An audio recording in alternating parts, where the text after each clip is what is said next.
What'd you think of that, dude? Huh? I like it. I like it. It shows us as little kids right there. We're But all in identical shirts, but different colors. well, Remember that? yeah. Well, the ironic thing is that's reality. I mean, for some reason, I don't know if it was maybe a sale going on or something, but every time our parents dressed us, it was like, it was like buy one, get two free or something. And we always had the same colors. I was in blue, you were always in green, and Mike was always in brown or something. And it was just like, it was Brown or weird. orange. Yeah. Yeah, it was weird, dude. Yeah. But so let's talk boxing, bro. Or yellow. Jesus Christ. Let's talk boxing. Decent fights decent fights, this last week. I thought they were really good. Yesterday. Yeah. Last night. Yeah. It was yesterday. Sorry. So I was here at the business, sneaking the fight or watching the fight from the business while people were in the room. So I had to keep it real quiet. And then, of course, the main event, I get up to like the 5th round, and then the internet just crashes, and I'm like, so I didn't get to see the last 2 rounds, but I went back and I watched them from the house. So it was good fights this weekend. So no, I thought I'll tell you now, I was actually very impressed with the entire card. And it started off hot right off the top. And that was in the Juan Carlos when they went actually live. It was the Juan Carlos Burgos versus the kid that's supposed to be the new hot thing out of the Mayweather camp, and Xavier Martinez.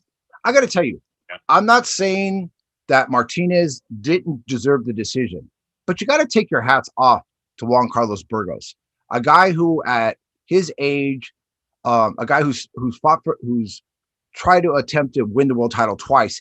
He actually fought against Mikey Garcia. He actually dropped Mikey Garcia in that fight. Not known to be a big puncher.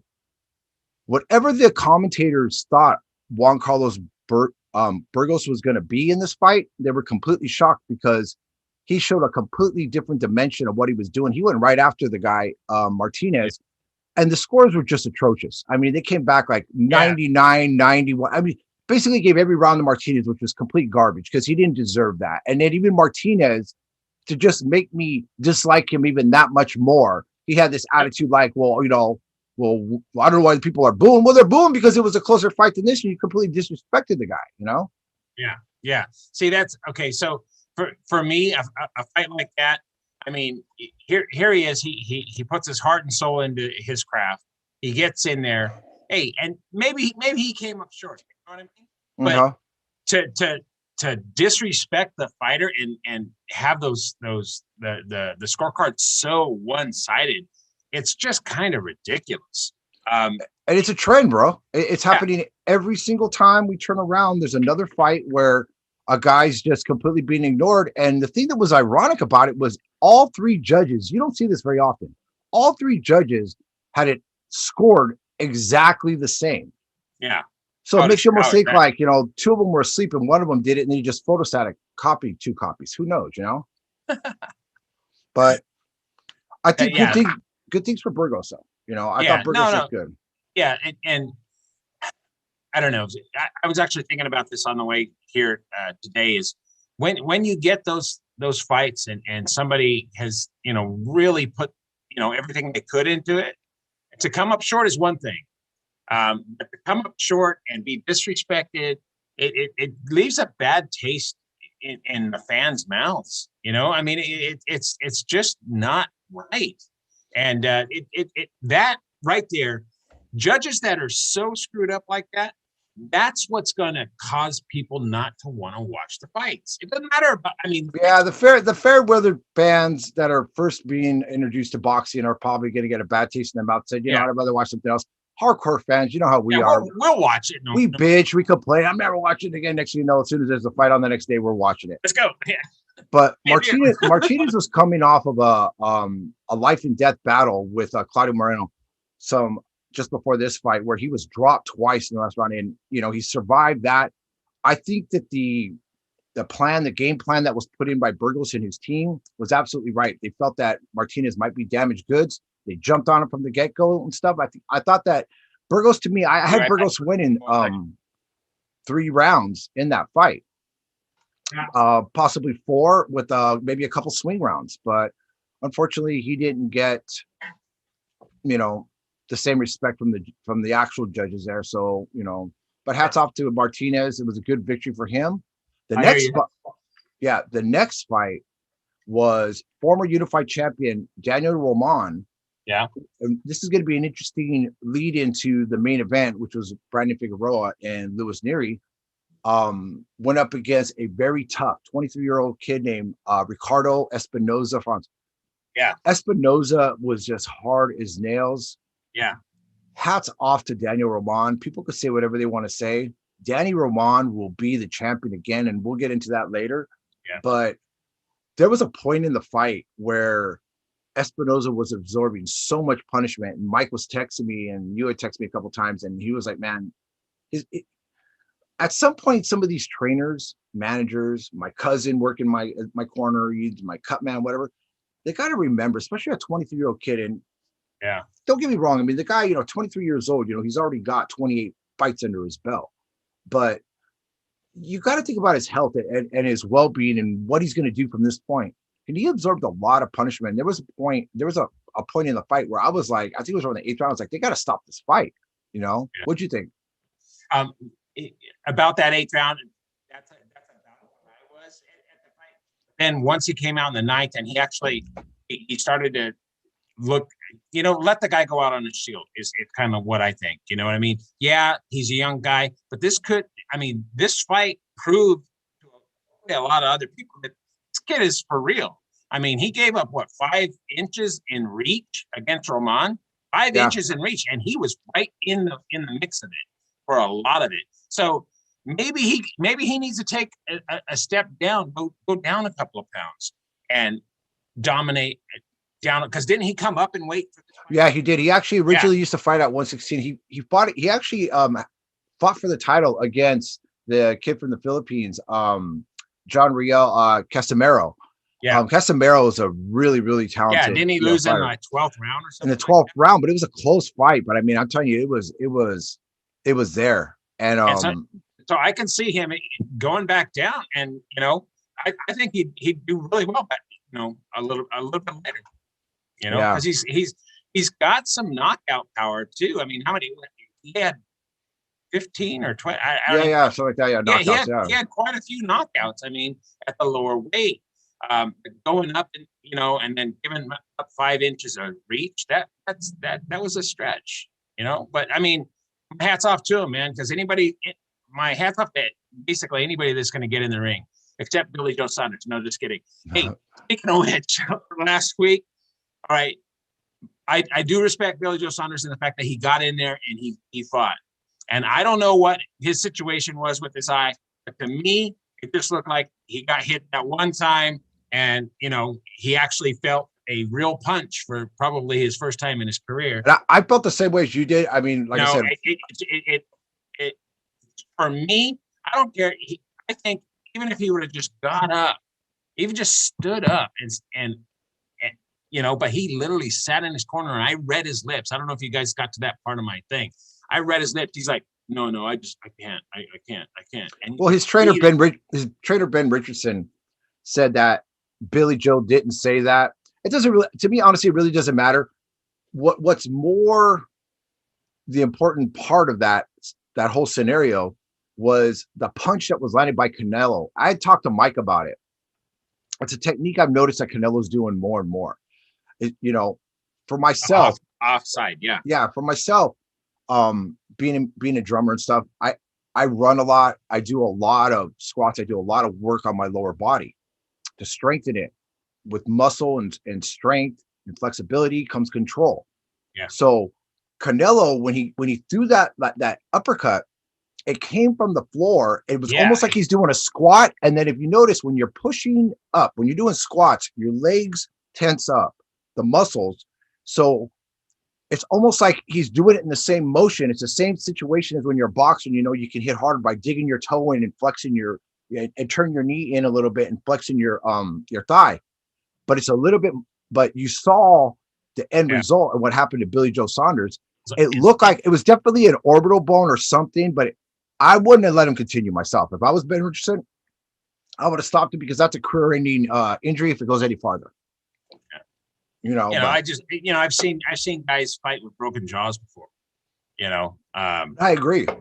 But there's a bigger thing, and we'll talk. And I know we're kind of getting off topic here. Yeah.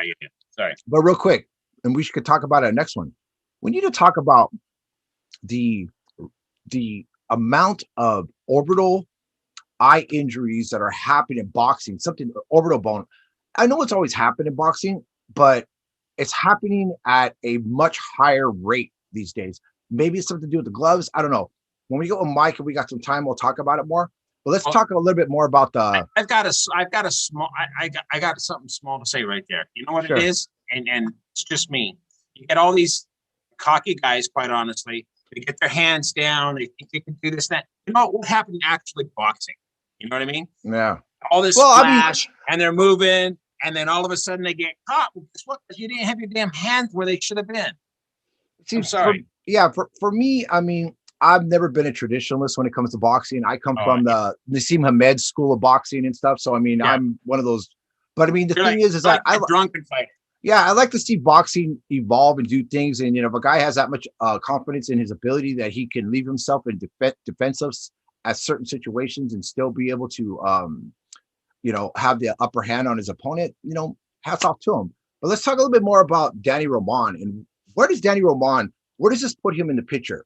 Obviously, we know we're going to be leading into the main event and the very impressive victory by undefeated Brandon Figueroa over a guy that, I'm going to be honest, most experts, I would say 9 out of 10 were saying Lewis Nery was going to beat Figueroa based on the fact that, Nery's been such a dominant champion at the division and just known to be ferocious in there. By the time when he had that Burchelt enigma stigma around him. Yeah. But Danny Roman, to me, is a legitimate threat to whether it was going to be if Nery would have won the fight, but obviously Figueroa did. Yeah. Obviously Figueroa's got a date coming up, with Stephen Fulton Jr. to unify the title.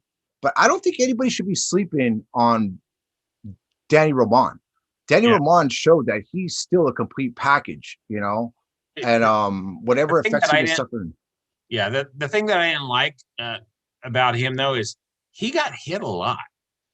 He did. He got hit a lot. He started to solve that puzzle a little bit because the guy was a little bit. Yeah, towards the second half, he did. He started to understand a little bit more. But you know what? You get him in there with somebody that's a little more crafty and maybe has a little bit more actual punching power. That might get a little sketchy for him. I wish him nothing but the best. You know what though? You might want to slow down. Just me. I mean, he's a good kid. I think he's going to be a champion. Again. Well, he was a unified. He was a unified champion. No, but maybe he'll be again. But just me watching him, he got hit a lot, man. He got hit a lot, and if he got hit with somebody with some serious power, he could have been put out.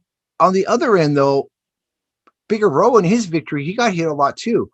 And the one thing about Nery, I noticed that too. Nery's not a very accurate puncher. See, the thing about Danny Roman, and this is what I told Mike, I think Danny Roman becomes a serious threat to Brandon Figueroa, is the fact that Danny Roman is very accurate with his punches. So if Figueroa was absorbing as many punches, the wild punches he was catching from Nery, what happens when he gets in there with a guy like Danny Roman, who's spot on, and those punches accumulate more over the rounds? Because Figueroa is not going to change his style, but Danny Roman's used to that kind of style. Yeah. Well, I think when that fight happens, is that the next fight? No. Danny Roman's not even being talked about. He's like the Chon Cepeda of that division. I mean, they're going to do everything to try to avoid him, but he's eventually going to get his shot again to get inside there. Yeah. Let's go. Yeah. So let's jump into the main event. Yep. Impressive victory.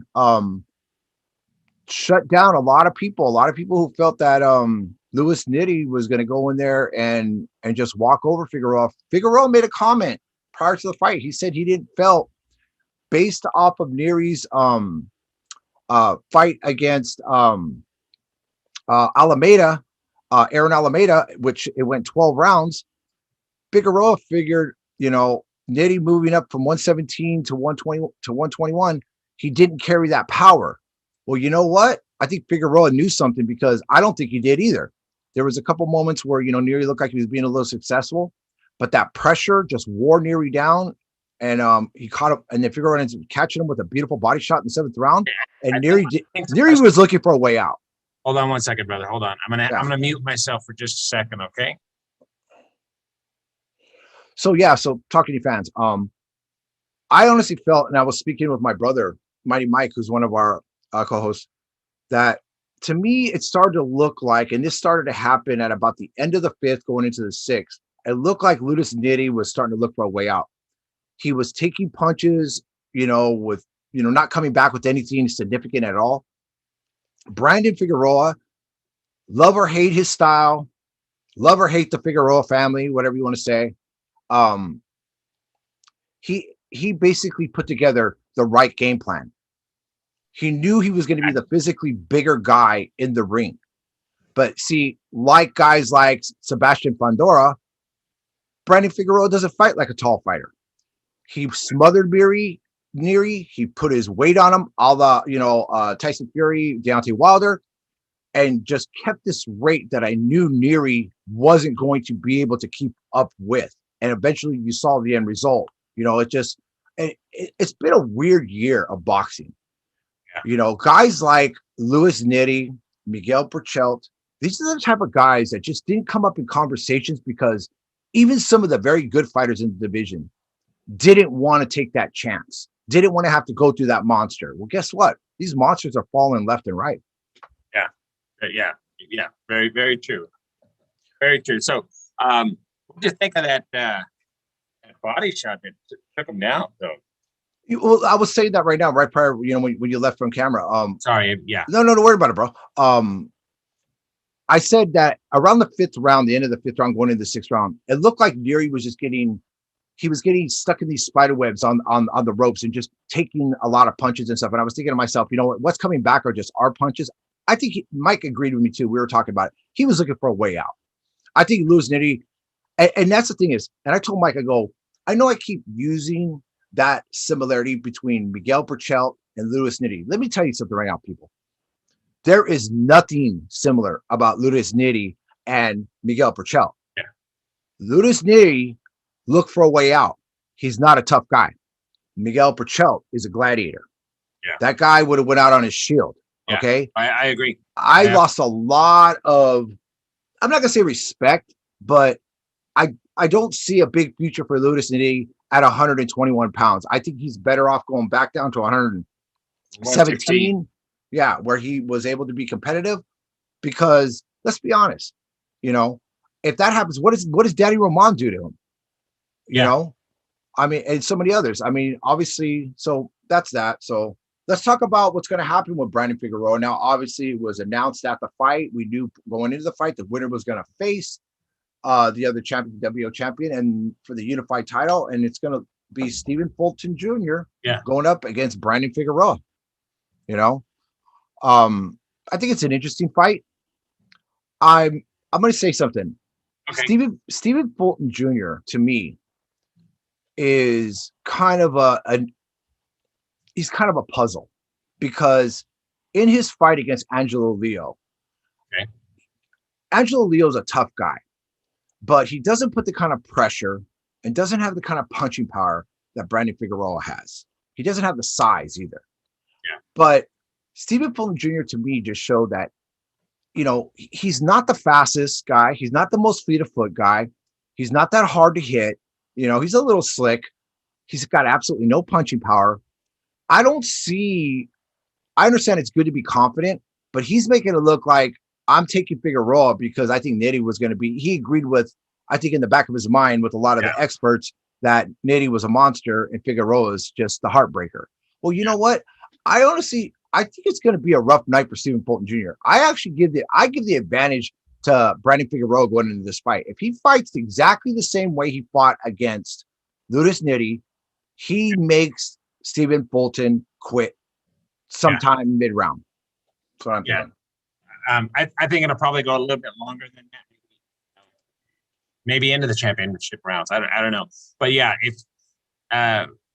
he's in shape, does the work, I can totally see that. I can totally see Figueroa, coming out on top. Well, I mean, like I said, I mean, I know people, Figueroa gets a lot of shit, because, he's the heartbreaker. He's a good looking kid, and he is a good, he's a good looking kid, man. And us, we're beautiful. You keep cutting out really weird on your thing. I don't know why. Oh, I'm sorry, brother.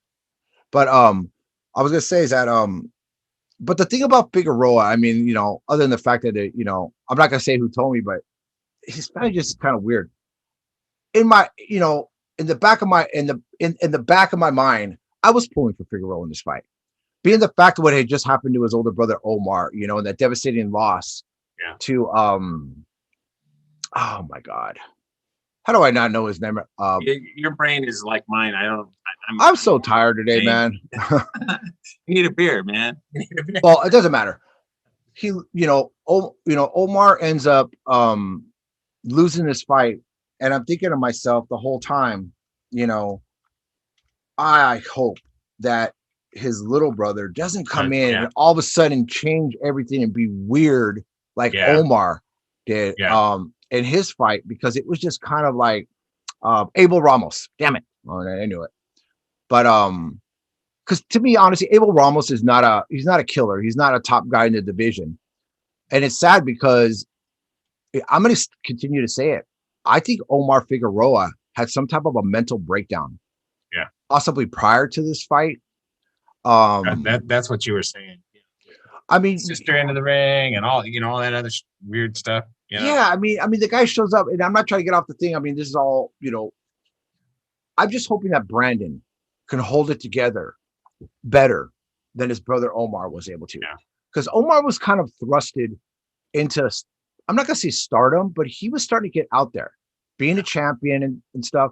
But where it all started to kind of fall apart for Omar Figueroa was in his fight against, he looked sensational in his fight against Robert Guerrero, where he stops Robert Guerrero, who former world champion. Everybody knows Robert the Ghost Guerrero.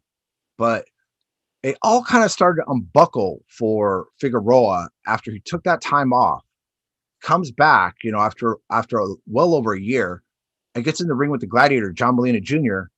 And what most experts, including myself, you, my brother Mike, and probably millions of others, Johnny Molina won the fight. People can say whatever they want. He won the fight. Molina definitely won that fight. People were so impressed that Omar was able to absorb Johnny's punches without going down. There was a couple times he was rocked. I always tell people, just because a guy doesn't show the effects there doesn't mean that there's not damage. And I think Johnny damaged Omar, because you saw it in Omar's next fight against Yuriorkis Gamboa. Yeah. His skill level that he was showing against Johnny wasn't there. He was off a step. He even absorbed more punches.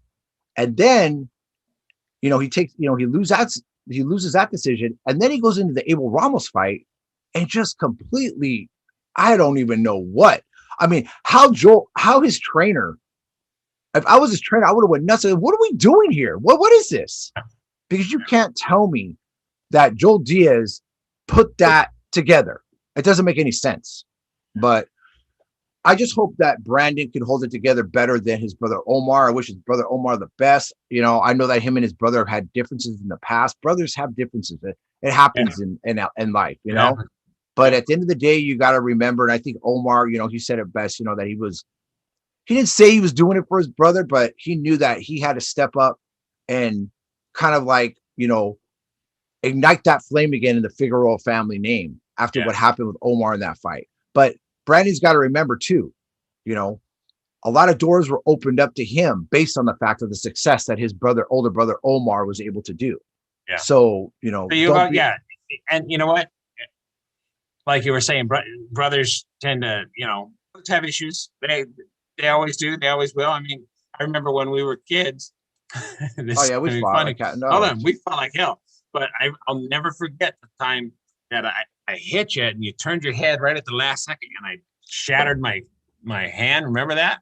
I do It got a hard swelled head. up the size of a softball. It was huge.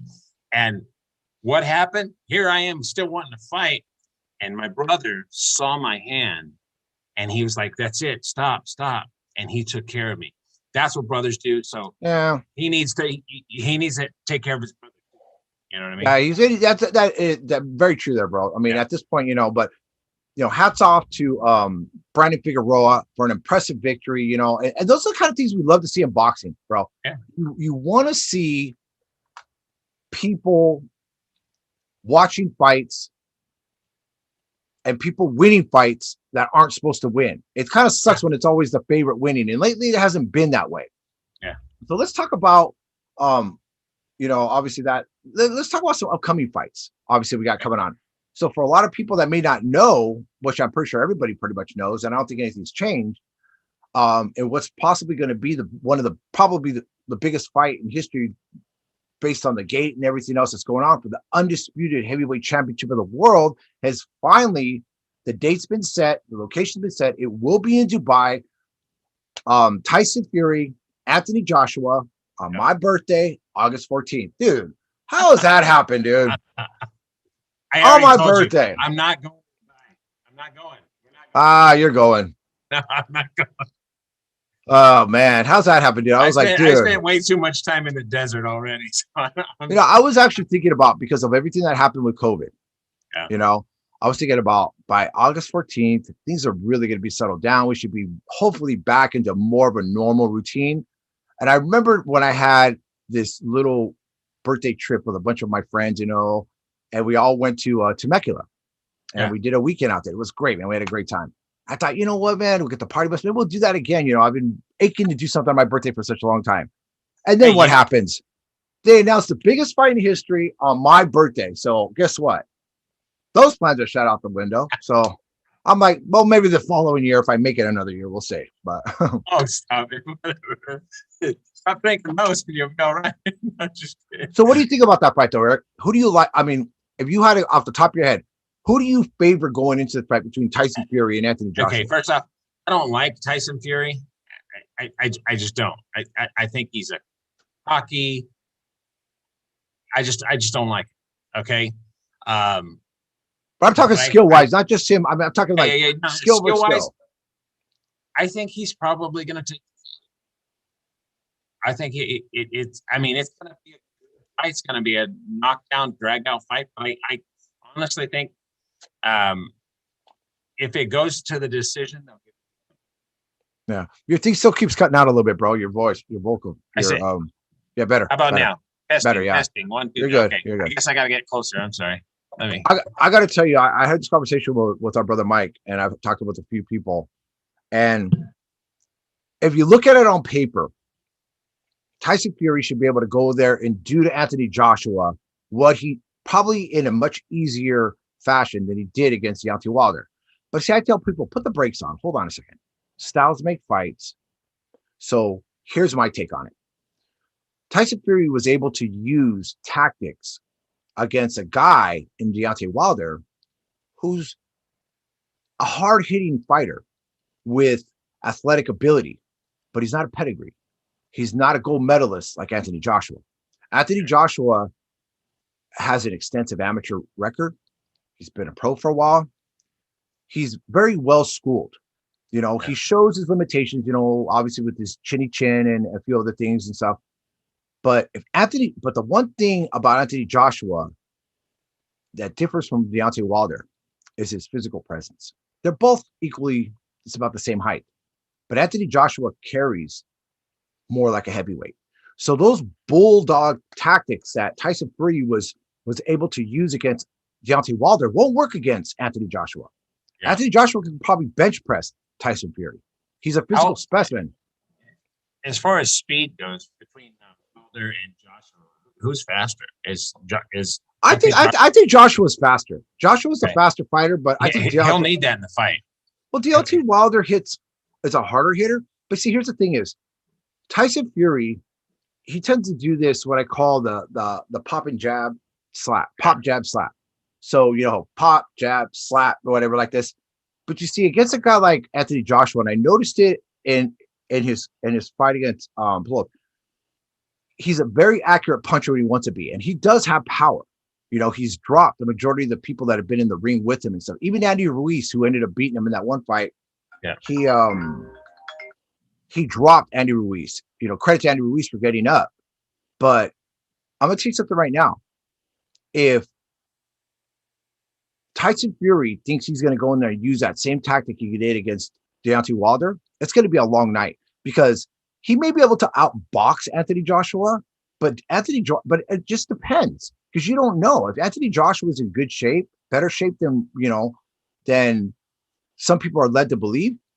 Who knows? Maybe Tyson Fury gasses out. Nobody's going to know. Yeah. But I guarantee you this is going to be a much more competitive fight than the Deontay Wilder Tyson Fury fight. It's going to be hot as blazes out there too. Well, I think it's inside. I think it's like a dome or something. All right. Well, that's good. Yeah. Well, we'll talk about that more later. So obviously we got some other fights coming up. Munguia. Well, we got Jaime Munguia on the 19th.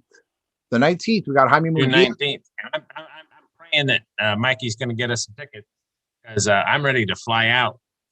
And you, me, and Michael doing a podcast from the fight would be awesome.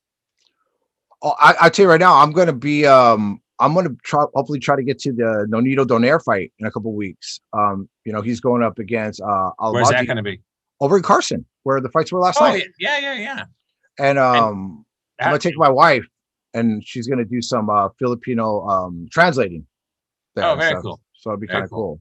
Very, very. But so we're talking Jaime Munguia. Yeah. So give me 1 second. I got to. Just gonna mute. So, for maybe some people that didn't know because the fight was rescheduled a couple times.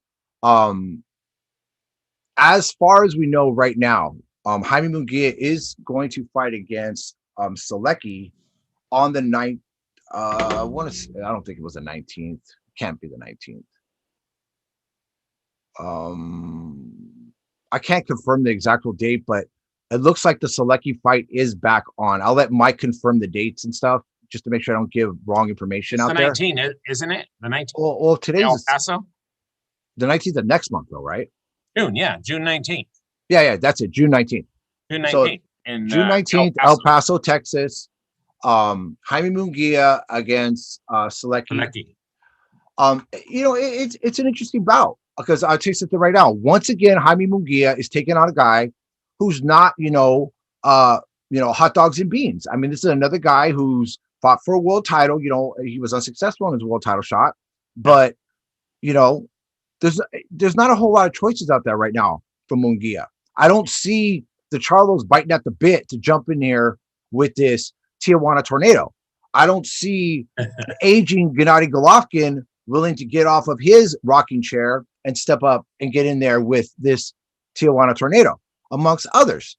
I always thought that if Daniel Jacobs hadn't gone up to 168, I thought Daniel Jacobs would be a perfect victim for Jaime Munguia. And I'm going to say that victim because I still believe, I don't care what people say. I know Munguia has certain limitations as far as with his defense, but go back to any one of Jaime Munguia's fights. And Jaime, once he kind of looks like the fight might start to turn against him, like he's absorbing too much, that bad boy, that Tijuana tough guy comes out at him, and man, he just takes it to another level. Different level. It's like, okay, I gotta shift gears here, zip, and it is a whole different thing. And he's taking some monster hits too, and the kid's a strong kid. He's world class as far as I'm concerned. Well, he's absolutely world class. I mean, he was a former 154-pound champion who was thrusted in there, last minute against, people say, well, he was a weight bully, he was too big for Saddam Ali. Let me say something right now. Would they be saying the same thing if it was Jarrett Hurd who had done it to Saddam Ali? No, they wouldn't, because right from the get-go, because Munguia had the association with De La Hoya, love or hate De La Hoya, right away they wanted to start, talking about Jaime Munguia. But I'm going to tell you right now, the people who were talking about Jaime Munguia when he won the title at 154 pounds weren't pissed off because Munguia they felt was a weight bully. But in the back of their minds, they were like, God damn, man, my boy Charlo's going to have to finally face this monster one day. They didn't want Munguia there. because he just popped out of nowhere. It was like when Obama became president. You were like, dude, what the hell did this guy come from? But seriously, I mean, it's just like, you have to ask yourself, like, with Selecki's a tough guy. Don't get me wrong. He's 6'1". He's a physically big guy like Munguia. I mean, they're about equal height and stuff like this. Selecki, this is a good gauging fight. I'm going to tell you why. Selecki, even though he wasn't successful, had his moments. The cards were completely off. And his fight against Demetrius Boo Boo Andre, he went 12 rounds with Andre, and that loss, that was back in June of 2019. If Munguia goes in there and knocks out Selecki, a guy who's known to be a pretty tough guy and he's never been stopped, and be the first guy to stop Selecki, somebody's got to take notes. Hopefully they're going to take. Hopefully, some of these so-called commentators that claim they know boxing, claim they want the best fight, but for some reason keep forgetting Munguia's name, Chon Zepeda's name, Jojo Diaz, amongst others, when it comes to conversations about great possible future matchups, because they don't want to see that. Boo Boo Andrade doesn't want to take Munguia because he probably doesn't think the money's going to be there and the risk is way too high. So the risk is way too high. And Boo Boo, come on. People be like, oh, well, he's not afraid of Munguia. I said again, I'm not saying anybody's afraid, but he's not afraid of Munguia because, he wants Canelo Alvarez, and Canelo's the best. Don't get me wrong, Canelo's the best too. Yeah. But I'm going to tell you something right now. If I had to get in the ring tomorrow, if I had to pick a choice between getting in the ring with Jaime Munguia or getting in the ring with Canelo Alvarez, I'm taking Canelo Alvarez, right? He's 5'7", 5'8", he's a smaller guy. Munguia, I've been to the gym in there. I've seen this guy. He spars like light heavyweights, and he knocks these guys to the ropes. I mean, nobody's seen that level of Munguia that especially Mike has seen. I mean, dude. The sheer work ethic of him too. And I think Jaime gets a little bit. I think he's still got that little kid thing going on. He's 23 years old. I mean, Brett, not even 23 years. He's 22, 23. He still gets a little shell shock. He still gets a little. You forget things. What happens when his maturity kicks in? That experience level kicks in. Oh yeah, man! You got a dominating champion. Okay, hey brother, I hate to do this, but now so I'm gonna have to bow out. But hey, bro. Hopefully, Mighty Mike calls in for you. Finish out the podcast, and I love you, brother. Take care of yourself. All right, my brother, man. I love you, bro. Be safe. Have a great day today. All right, bye. All right, people. So that's Eric the Red tuning out for this tonight. He runs a escape room up in Gresham, Oregon. He's got to do. It's like anybody. This world is kind of tough right now. So, every little bit helps, I guess, at this point. So we were talking Jaime Munguia. So obviously, Jaime Munguia's got a bout against contender Selecki on June 19th in El Paso. But, when I say that, his name gets forgotten when it comes to certain conversations in the sport, it doesn't mean that other fighters aren't taking opponents that Munguia had already fought and beaten, whatever it is. Because I mean, the thing is, it's like right now, I believe right off the top of my head, you got Jamal Charlo, who's got his upcoming bout here really soon against Juan Macias Montiel. Maybe some people aren't aware of it, whatever, but Montiel fought Jaime Munguia back in February of 2017 and Munguia knocked him out cold in 2 rounds.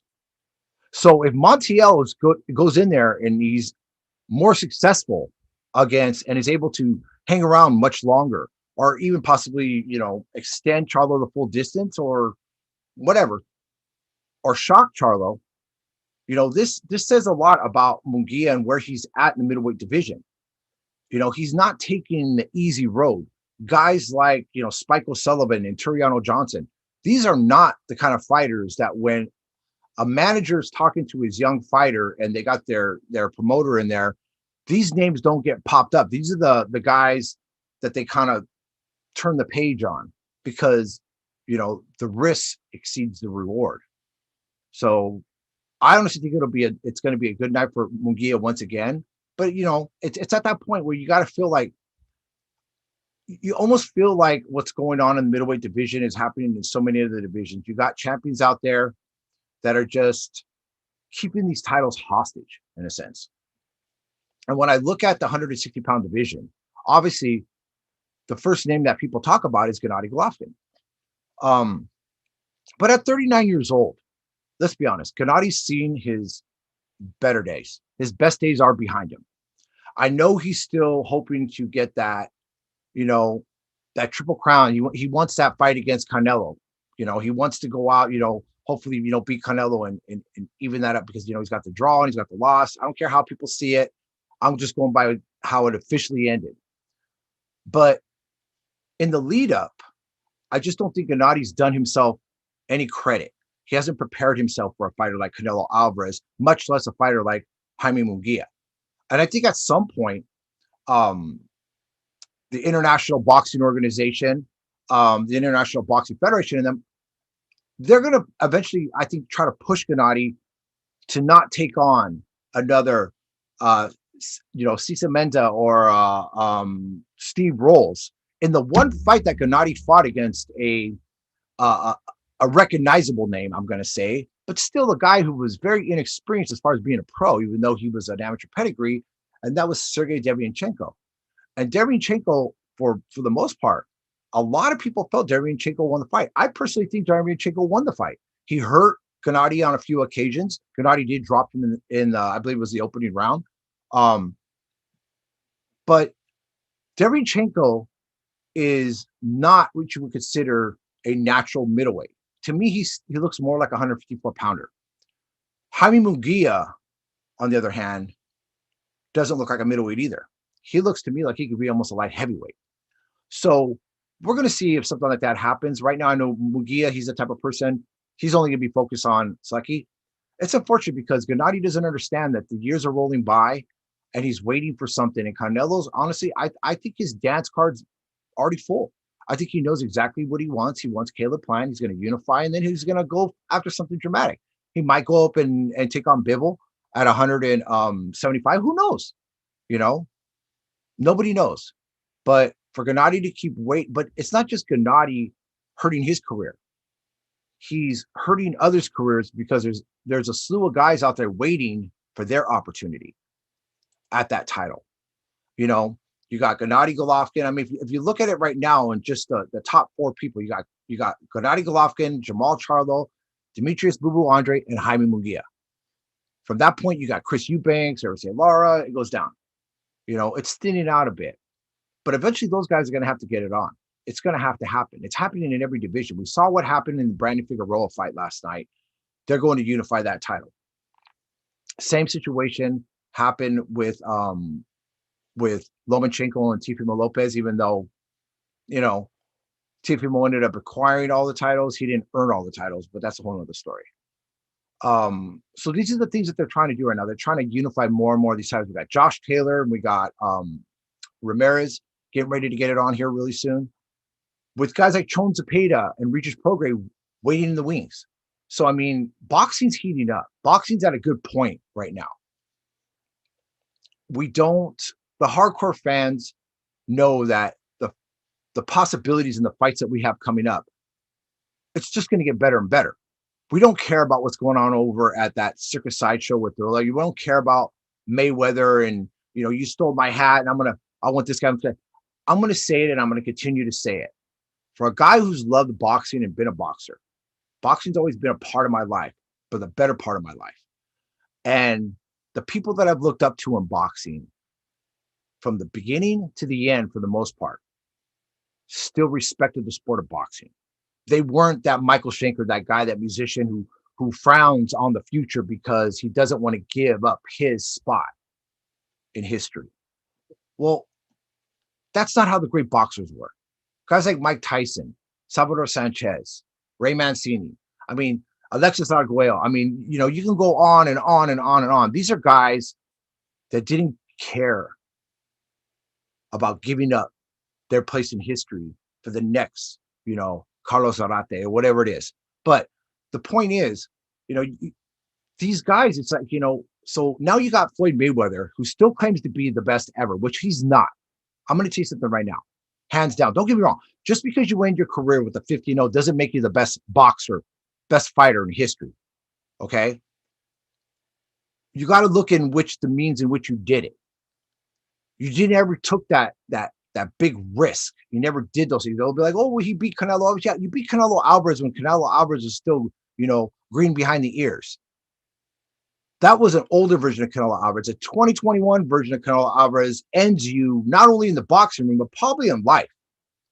Because you're an old man, Floyd. You're an old man trying to hold on to something that you lost a long time ago. You could have been an ambassador for the sport. You could have been the guy who went to every single fight, big fight out there in the world, and walked in to cheers, even the boos, but you would have been still welcomed in the boxing society. But these things that you're putting together with Thrilla, giving a guy an opportunity who's never, ever, ever had to struggle just to get a fight in the ring. You know how many boxers I know that are so talented and they're at that midpoint of their age, how long they've been in this world. And their future is still kind of blurry because they're hoping to get that call. They're not going to go out and be classists. They're not going to be Teofimo Lopez. They're just hoping that they're going to get that opportunity. They're willing to even take that risk, something that's maybe too big of a bite to take for their next step at a chance at glory. But you see, you never did that. The risks that you took were calculated risks. You always waited till a fighter got a little older or he was out of position and was come out lost. Exactly. You and Manny Pacquiao. It's ironic that you and Manny Pacquiao had this mythical matchup. For so many years it was talked about. But in reality, neither one of you guys really earned that fight, because what you did to your opponents to lead up to that fight and win some of your, fictitious titles when you could fight, 2 classes out of the weight class and then acquire 2 titles. It was ridiculous. It wasn't the way that a lot of fighters did. It was not the way Lomachenko did it. Lomachenko went after contenders and went after the champions one by one. And and for Floyd to do this thing and give this guy an opportunity, how many young fighters just want to get into Floyd's gym and get an opportunity to get in the dog pound so they can actually get a look at by Floyd? And Floyd won't give him that opportunity, but he'll let this jackass who's never done a thing for the sport, who thinks he's a tough guy, because he wants to make a few more dollars. Well, you know what, Floyd? I hope you save your money. I really do, because I'm going to tell you something right now. Your memorabilia is in the shit can. You're not going to be like some of these guys, that can go over to these big, huge, convention centers and stuff, and people are going to pay top dollar for your memorabilia, because you know what? It's tainted and it's tarnished. We know the real reason why Roger Mayweather stopped working with you prior to his death. Roger Mayweather wanted to have nothing to do with this circus sideshow, this Conor McGregor and all this other crap. Because before he was your uncle, before there was a Floyd Money Mayweather, there was a Roger, the Mamba Mayweather, who respected the sport, was a former 2-time world champion himself. And he wasn't going to disrespect the sport that gave him so many opportunities. But for some reason, Floyd, you forgot that because you're greedy. You're not just greedy when it comes to money. You're greedy when it comes to fame and where your place is in history. And the fighters that are trying to at least get on the same path and possibly, achieve what you've achieved or maybe surpass you. But you see, the writing's already on the wall. Guys like Adrian Broner, who try to do that, we saw what happened to Adrian Broner, and most people know you're the cause of Adrian Broner's downfall. Because rather than that Adrian Broner, who was already a marketable, destructive, talented fighter out of Cincinnati, Ohio, instead of you embracing that, what he was naturally blessed with, you changed it and made him a mini Mayweather and destroyed his career. Made him defensive-minded, everything. You tried to do the same thing to Tank, but you see, Tank had a little bit better support system, and he put that wall in there. He's still like palsy-walsy with you, but I would tell you right now, you can hear it in Tank's voice. He don't give a shit what you tell him. He knows what he's got to do. I just hope you weren't behind this whole thing with him going up and wanting to take this big step that he's got coming up against Mario Barrios, because if it blows up on Tank, I know, Tank will be in tears and you'll have that little grin knowing, hey, I got rid of another one that could have, surpassed me. But, sorry I was ranting, but, sometimes you just got to say it, man. I'm all by myself. So what am I going to do? So, since we're on the subject of Lomachenko, obviously, oh, no, I take that back. Let's talk a little bit real quick because we don't have much more time. Let's talk Josh Taylor, Jose Luis Ramirez. Now, this is going to be what I feel this is going to be an interesting fight because there's not a lot of ways it can end. You obviously got to lean towards Taylor. Well, at least the consensus leans towards Taylor, where I'm kind of leaning towards Ramirez, and I'm going to explain why. To me, Josh Taylor, he's a tough guy. He's the kind of guy, that you saw it in his fight against Regis Prograis. But I think what a lot of people forget is that, excuse me 1 minute. I don't think it was the things that Josh Taylor was able to do in order to defeat the undefeated Regis Prograis. I think it's what Prograis didn't do. Prograis said it on several occasions without being classless. He knows the mistakes he made. I'm sure he goes back and he watches that tape and he sees the little things that he should have done that he did naturally, but for some reason he didn't do it. And it wasn't because Taylor was stopping him. It was Prograis.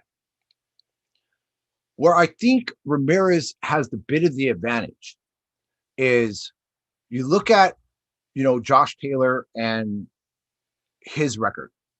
He's had some tough fights. Obviously, the victory over Regis Prograis.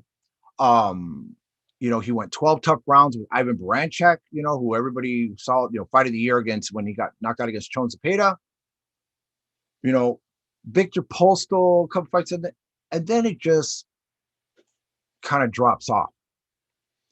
Now, in the case of Jose Carlos Ramirez, I'm sorry, Jose Luis Ramirez, what's wrong with me?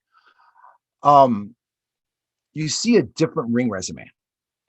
Not all positive. There's some question marks. The Victor Postol fight, I thought, should have been an easier fight for Ramirez. I think the height and the reach kind of affected him. Something he's not going to have an issue with Josh Taylor because they're about equal size.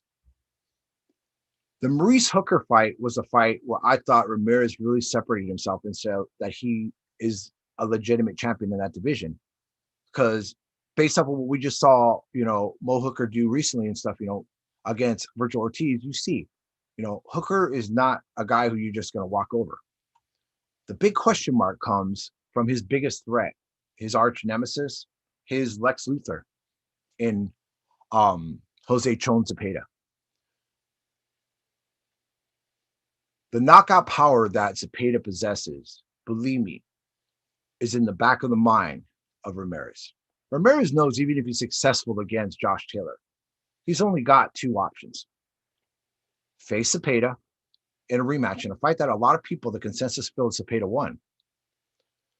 Or step up to a higher division and take your risks out there in that field of sharks.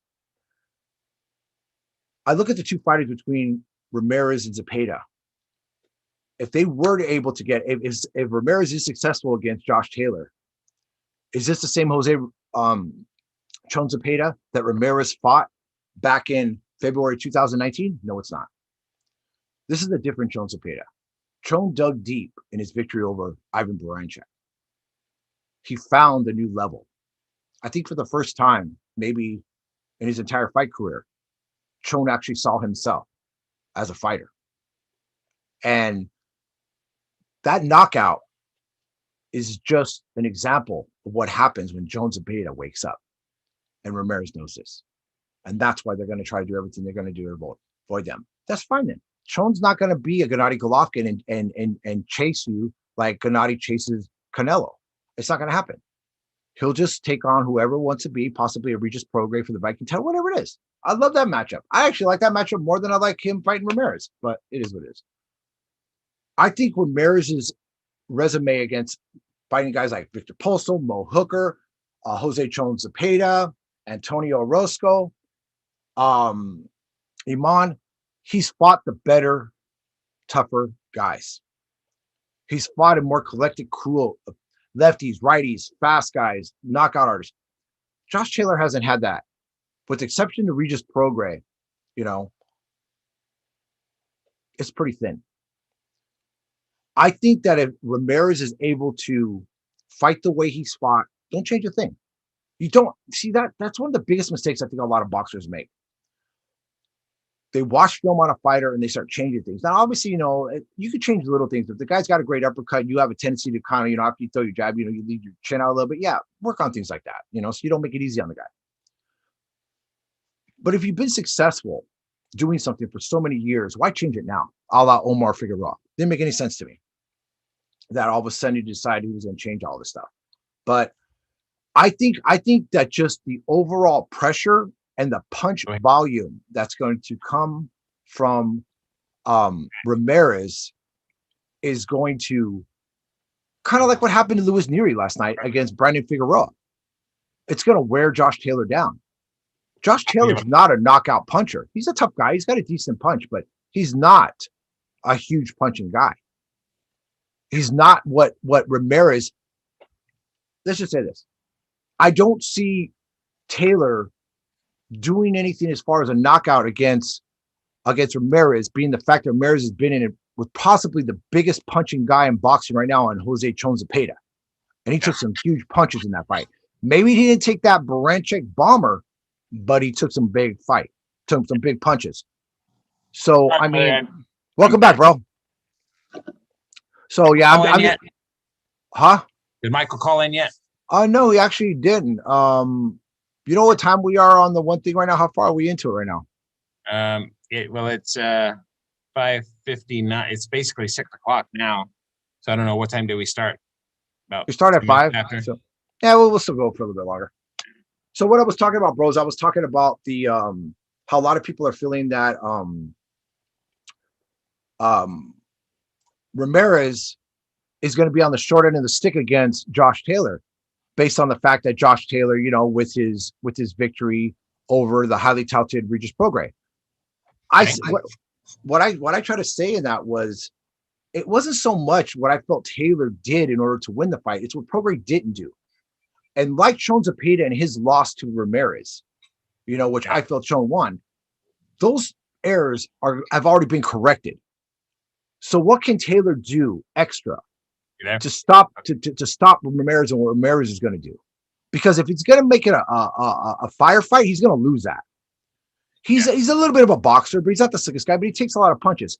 My advice to Ramirez would be, like I said, take a page out of what Brandon Figueroa did to Luis Nery. Put so much pressure on him with high volume of punches and see if Josh Taylor has the gas in the tank to stay at that level for that amount of time. Exactly. So, I mean, because it doesn't really matter. I think that, I'm sorry, go ahead. But I think that's also what happened. Like you said, with Figueroa, I mean, he just kept everything going. You know what I mean? Well, him and Nery. I mean, that fight was just so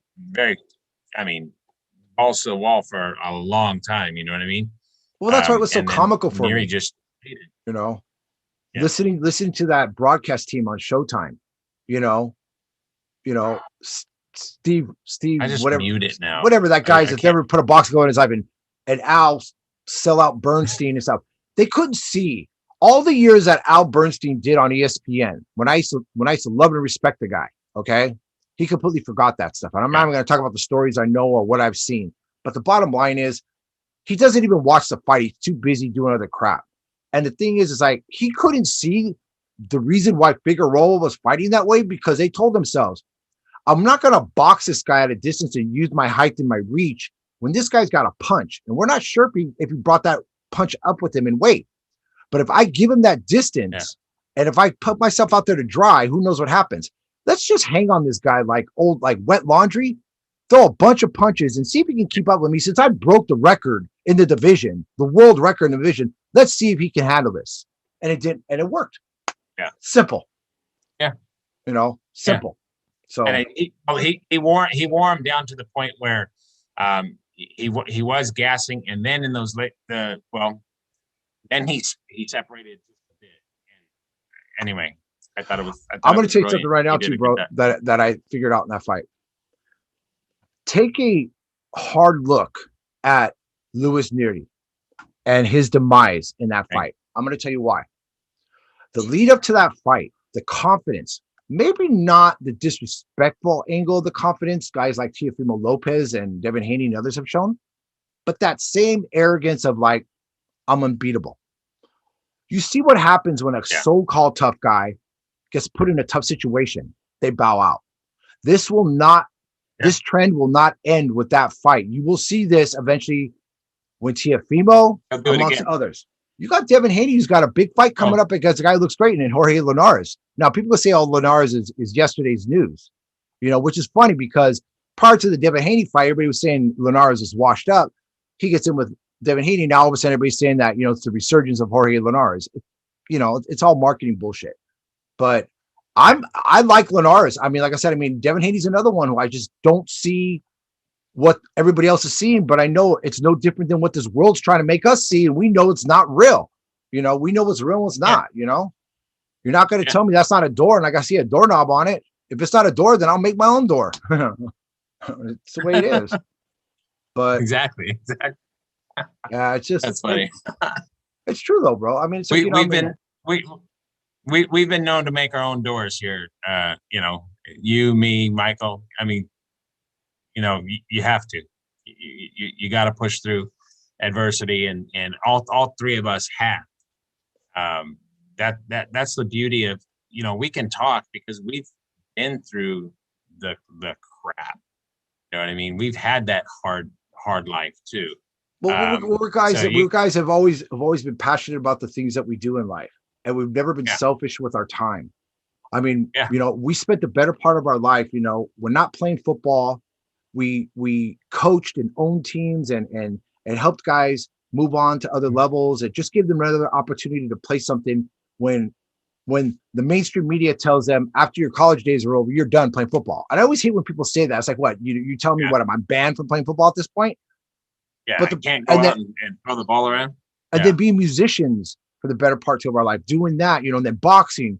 We've always been giving, risk takers with thick skin. What this world needs a little bit more of right now. It seems like today it's like the skin's real thin on people and stuff, and you talk like that, and it makes me think of my favorite rapper. I know Tom McDonald. Tom McDonald. No, he just came out with another. He just came out with another. I heard it. Yeah, Eminem beat. You know what I mean?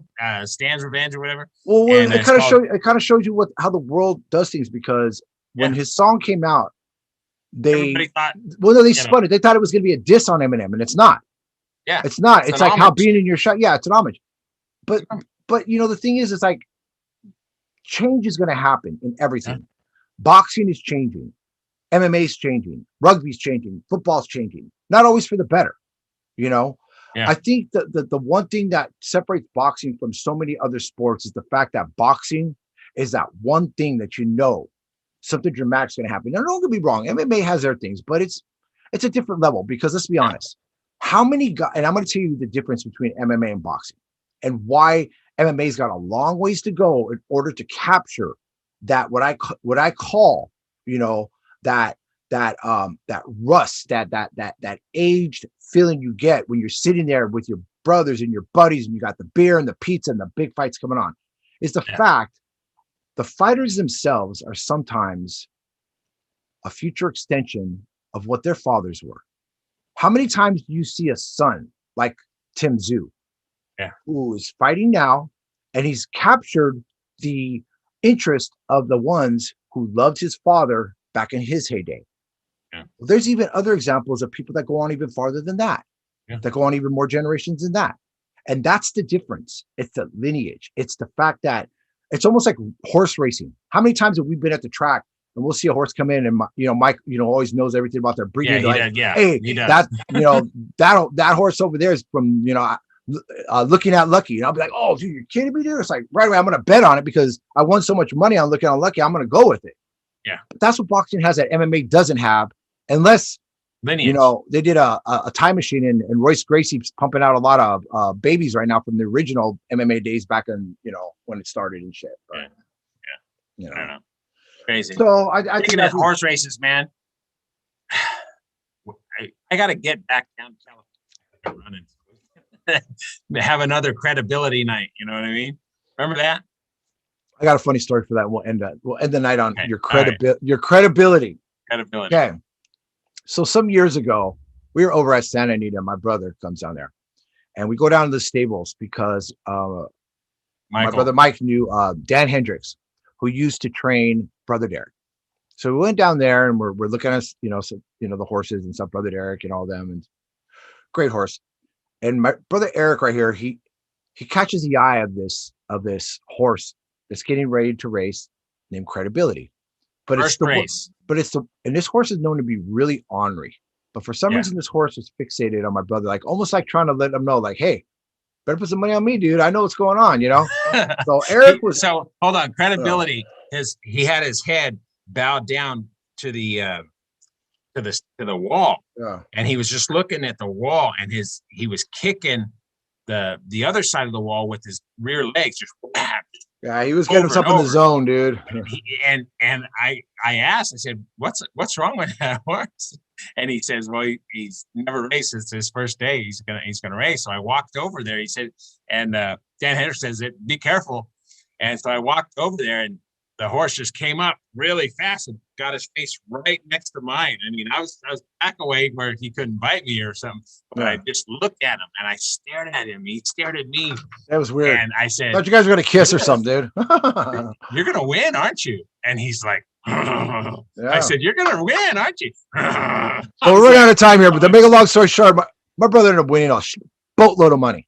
And him being the generous guy that he is, he broke off a bit for every single one of us in our party. So a few years later, I'm over at the Pomona County Fair. They used to run the races there during Fairplex. So my wife's out, at the time, I think she had my daughter Mika. She was really young at the time. I can't remember who else was with us. And actually Michael's with me, and I think Bernadette were there, whatever. So I'm looking at the program and who's coming up in the next race at a $5,000 claiming race, $5,000 claiming race at 6 furlongs, but your champion, Credibility. This is I'm like, oh, dude, I'm looking at the field and this is a donkey race. I'm like, dude, this is an easy fixings, dude. So my $100 bill that I kept in my pocket, that my brother gave me, I put it on Credibility. Thinking, woo, can lightning strike twice? Well, guess what? It didn't. Credibility came I don't even think he knew the race was actually running. He was so far back. He looked like he had no whatever. Only like broken spirit. Yeah, he just didn't want to do it. He's like, what the fuck am I doing here? But that was a fast 100, and I gave Credibility the finger as I walked out the place. And hey, but you know what? It was beautiful. Nah, I didn't do that. It was I wish him the best on his career, man. What he had left. It was raining. It was raining. I said, man, they're going to scratch and they're not going to let them run in the rain. I said, don't worry, watch. It's going to stop raining. The rainbows are going to come out and it's going to happen.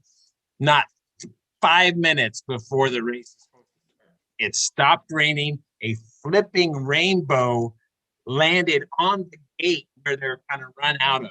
And that was weird. I see. And I literally bet the farm on this thing. And no, we should have bet the farm, but you see, God sometimes gives you those moments where he says, all right, guys, you guys are good guys. So I'm going to give you this one chance right now. That was when we should have been hawking our cars, selling the deed to our house, sell our dogs. That paid for our entire trip. Oh, it was great, bro. It was great. That paid for our entire That's what it was, man. It's because it was raining. You see, it was hot and sunny at Fairplex. You could run on a thing. Who knows? Well, I think that's it, bro. I'm tired, man. I'm going to get something to eat. All right. Love you, brother. Take care of yourself. For all of us here at Enter the Ring, I'm AJ Rage. my brother Eric the Red, Mighty Mike, who's here in spirit today and stuff, because I know he's busy at all of us. It's like this. Hit that like button, subscribe, all that things that's going to make us make a couple dollars and stuff. So we can stop drinking the cheap beer and start drinking some better stuff. Whatever, right. whatever. We could wreak more havoc in this sport. So once again, me and my brothers, the Mendiola boys and stuff. Everybody have a wonderful night. Goodbye. Later, bro. Bye. Later, bro.